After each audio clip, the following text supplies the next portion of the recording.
नमस्कार मित्रांनो, लय आवडतेस तू मला या मालिकेच्या आजच्या भागात आपण बघणार आहोत. आनंद म्हणत असतो, माझंच नाव आनंद आहे, पण आज माझ्याच पोटात आनंद मावेना.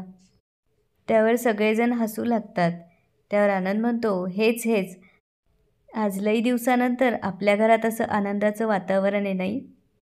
आणि म्हणतो, देव करो अन असे दिवस आपल्या आयुष्यात कायम येत राहो. तेव्हा सानिका म्हणते, ते म्हणतात ना मामा, सत्य कधीच कोणापासून जास्त दिवस लपून राहत नाही, त्यामुळे कधी ना कधी ते लोकांसमोर येतच. तसं आत्याचं बी खरं रूप सगळ्यांसमोर आलंय. त्यावर मिनल म्हणते, वय आणि हे बी खरं आहे की वाईट काळातच चांगली माणसं दिसतात, जसं की माझ्या पोरीचं खरं रूप सगळ्यांसमोर आज आलंय. त्यावर कमळ म्हणते, हे मात्र खरं आहे, याचं श्रेय तिला दिलंच पाहिजे. त्यावर सई म्हणते, नाही मम्मी, हे मी माझं प्रायश्चित्त म्हणून आणि आपल्या घरासाठी केलंय. तेव्हा आप्पा म्हणतात, सैडे, मला खरंच तुझं खूप कौतुक वाटतंय. एवढं सगळं होऊनसुद्धा तू स्वतःला बदलवण्याच्या प्रयत्नात आहेस. तेव्हा मिनल म्हणते, तुम्हाला हाय आप्पा कौतुक, पण मला नाही वाटत सानिका आणि सरकारचा राग अजून केला असेल. त्यावर सरकार म्हणतो, नाही असं काही नाही आहे. मगाशी सानिका कौतुक करत होती की सईनं चांगलं काम केलंय म्हणून. तेव्हा आप्पा म्हणतात, चला असंच हसत खेळत आयुष्यभर आपलं कुटुंब या घरात राहू देत. आता सगळ्यांच्या इच्छा पूर्ण झाल्यात. आणि ते म्हणतात, गावाला रोजगार मिळाला, फॅक्टरी सुरू झाली आणि सानिकाला तिच्या आईवडिलांना स्वीकारलं. सईला तिची चूक कळली आणि सगळ्यात महत्त्वाचं म्हणजे दोन्ही गावं एक झाली. आता अजून एक, सगळ्यांच्या वतीनं मी सगळ्यांची माफी मागतो की या सगळ्या गदारोळात कुणी कुणाबरोबर वाईट वागलं असेल, कुणी कुणाबद्दल वाईट बोललं असेल तर कुणीच मनात राग द्वेष ठेवू नका.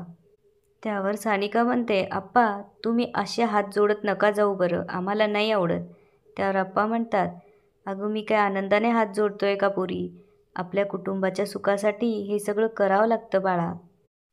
तेव्हा कमळ म्हणते, आता आवरा पटापट, कारखान्यावर जायचं आहे नावं.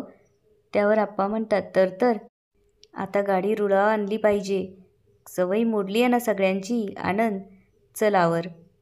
आप्पा आणि आनंद तिथून गेल्यावर सरकार कमळजवळ येऊन म्हणतो, आई मी थोड्या वेळात जाऊन येतो, गाडीची कामं राहिलीत काही काही.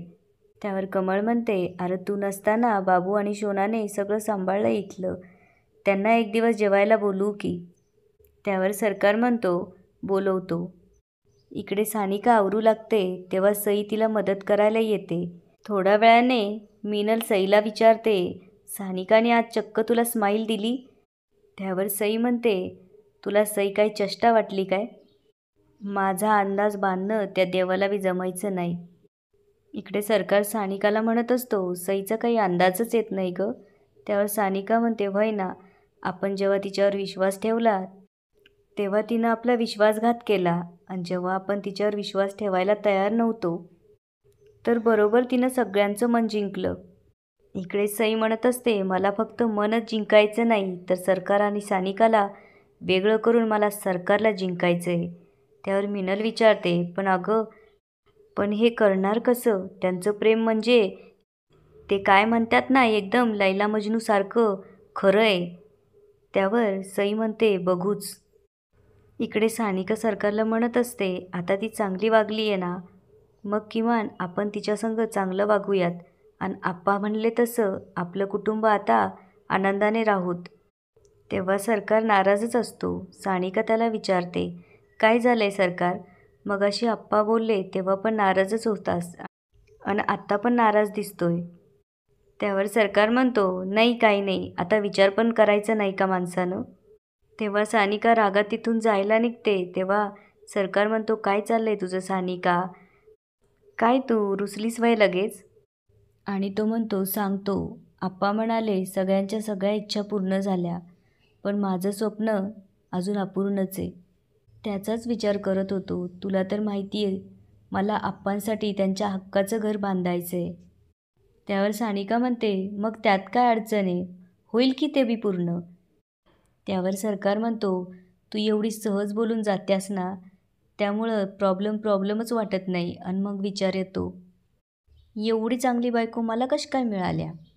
त्यावर सानिका म्हणते, व्हय ना, बस झालं मग आता कौतुक. जा लवकर. त्यावर सरकार विचारतो, पण काय गं, लवकर जाऊन परत येण्यासारखं काही काम आहे का? त्यावर सानिका म्हणते, काही काम असल्यावरच लवकर येता का? सरकार म्हणतो, तू असं काही बोलू नको हं, नाहीतर मी जाणारच नाही. त्यावर सानिका म्हणते, जा लवकर जाऊन ये. इकडे सई अचानक कमळच्या खोलीत येऊन तिला जोरात मिठी मारते. त्यावर कमळ विचारते, सई काय गं? त्यावर सई म्हणते, काय नाही, असंच तुला मिठी मारावीशी वाटली म्हणून मारली. आणि म्हणते, आत्ते मी जे काही केलं ते खूप चुकीचं होतं, त्यासाठी खूप सॉरी. आणि मला माफ केल्याबद्दल खूप खूप खूप थँक्यू. त्यावर कमळ हसून म्हणते, अशीच जरा शहाण्यासारखी वाग की. मध्येच काय झालं होतं गं तुला? त्यावर सई म्हणते, माझं ना डोकं फिरलं होतं. पण तुला एक गंमत सांगू का? त्यावर कमळ विचारते, सांग की. त्यावर सई म्हणते, डोकं तर तुझं बी फिरलेलं की. आणि सई हसू लागते. कमळ म्हणते, सई आता तुझ्यासाठी बी एक चांगला मुलगा बघून लग्न लावून टाकू. त्यावर ती म्हणते, नाही मी कुठं बी जाणार नाही. त्यावर कमळ म्हणते, मग काय म्हातारं होईपर्यंत इथंच राहायचा विचार आहे काय तुझा? तितक्यात शेखर आप्पांना आवाज देत कोमलला घेऊन तिथे येतो. कमळ बाहेर येऊन त्याला विचारते, काय रे शेखर, एवढ्या सकाळी सकाळी आणि चेहरा का उतरलाय तुझा? त्यावर शेखर म्हणतो, काकी तुम्ही आधी आप्पांना विचारा आमचं लगीन का केलं ते. त्यावर कमळ विचारते, का, काय झालं? त्यावर शेखर म्हणतो, मला हिच्यासंग संसारच करायचा नाही. तेव्हा सानिका त्याला म्हणते, ही काय म्हणतोयस, हिचं नाव कोमल आहे आणि ना आधी बायकोचा आदर करायला शिक. त्यावर तो म्हणतो, ठीक आहे, पण हिचं वागणं ना लई येडंवाकडं आहे. त्यावर सानिका म्हणते, म्हणजे आता बायको कशी असावी याच्यावर तू काय PhD केली आहेस का? त्यावर तो सानिकाला म्हणतो, ताई तुम्ही माझी खिल्ली उडवताय का? त्यावर सानिका म्हणते, मी नाही, तू उडवतोयस तुझ्या संसाराची. त्यावर तो म्हणतो, आहो पण ती सारखी वेळ द्या म्हणती, आता कामं सोडून सारखा हिला येळच देत बसू का? त्यावर सानिका म्हणते, बरं आता बायको म्हणजे तुझ्यासाठी जॉब आहे का? त्यावर तो म्हणतो, अहो तसं नाही ताई, पण. त्यावर ती म्हणते, पण काय, मग सगळा वेळ काय तिनंच काढायचा का? तेव्हा कोमल म्हणते, अहो राहू द्या ताई, त्यांना जर वेळ मिळत नसेल तर जाऊ द्या. तेव्हा सानिका म्हणते, बघितलंस, बायको कितीही रुसली कितीही चिडली तर नवऱ्याला जर कोण काय बोलत असेल तर ती त्याच्या बाजूने ठामपणे उभी राहते. आणि नवरा काय करतो, वेळ नाही मिळत म्हणून विषयच संपून टाकतो. त्यावर तो म्हणतो, अहो पण तसं नाही, पण वेळ द्यायचा म्हणजे नक्की काय करायचं? त्यावर सगळे हसू लागतात. सानिका म्हणते, अरे गाडी चालवायची म्हणजे त्यात पेट्रोल टाकावं लागतं, जर त्यात पेट्रोलच टाकलं नाही तर गाडी चालन का? त्यावर तो म्हणतो, खरं आहे, पण. त्यावर सानिका म्हणते, पण काय, पार्ट्या करायला, मॅच बघायला, मित्रांसोबत फिरायला बरोबर वेळ मिळतो. आणि बायकोचं काय? तेव्हा तो म्हणतो, खरं आहे तुमचं, पण आहो सुधारायचं कसं ते बी कळत नाही. त्यावर कमळ म्हणते, म्हणूनच भांडायच्या आधी स्वतःला विचारायचं, हे भांडण सवयीचं आहे की गरजेचं आहे? शेखर सानिकाला म्हणतो, ताई तुम्ही एकदम आप्पांसारखं बोलतात बघा. त्यावर कमळ म्हणते, मग त्यांचीच सून आहे. तेव्हा मिनल म्हणते, झालं का तुमचं, का अजून काही बाकी आहे? अहो मला मोबाईलवर सिरियल बघायची आहे. त्यावर सगळेजण हसू लागतात आणि शेखर म्हणतो, अहो इथं आमचा आयुष्याचा सिनेमा झाला असता, पण ताईंमुळे वाचलो आम्ही. इकडे संध्याकाळी सगळेजण गप्पा मारत बसलेले असतात. कमळ आप्पांना शेखरबद्दल सांगू लागते. तेव्हा आप्पा सरकारला विचारतात, सरकार तू जर सानिकाच्या ठिकाणी असतास तर काय केलं असतं? तेव्हा सरकार म्हणतो, चांगल्या 2 ठेवून दिल्या असत्या त्याच्या. अहो आप्पा ती कोमल कसली गोड पोरगी आहे ती. आणि तो शेखर तिला सोडचिठ्ठी द्यायचं म्हणतो, म्हणजे काय, काय नाही, 2 ठेवून दिल्या असताना बरोबर टाळ्यावर आला असता. त्यावर आप्पा म्हणतात, म्हणजे सानिका चुकलीच म्हणायची. त्यावर सरकार म्हणतो, नाही, पण तिची पद्धत वेगळी, माझी पद्धत वेगळी, पण हेतू एकच आहे आप्पा. त्यावर आप्पा म्हणतात, काय सरकार, जे काम बोलून होतंय त्यासाठी हात कशाला उगारायचा? रागानं कधी बी मुठी वळवायच्या नाहीत, समजुतीने घ्यायचं, ह्योच फरक आहे सानिका आणि तुझ्यात.